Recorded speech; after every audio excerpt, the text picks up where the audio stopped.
When you're making a film called Wolfman, it needs to be scary. Action! Ginger, are you okay? Look at me. Hey, we gotta get out of this thing.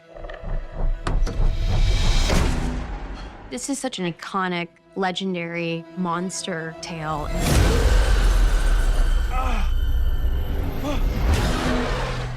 There's a lot of lore with the character of Wolfman, and this is a modern, unique take on that. I swear to God, it was standing on 2 feet. Come on.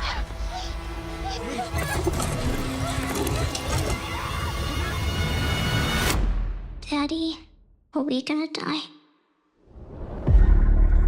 Blake is really a dad who Just wants to protect his family. Hello? We were attacked, and I think my husband was infected.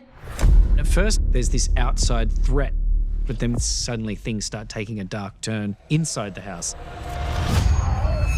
What's wrong with Daddy? He got sick. Can you understand me? You're scaring me. Charlotte starts to realize that they've got to get out of this house. Back up!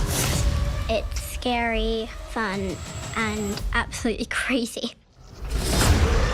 I was completely speechless. It's tragic, Please, Daddy, it's me. it's terrifying, and it's everything I wanted. Hurry, Mommy, he's coming. We're going to start a new era for the Wolfman.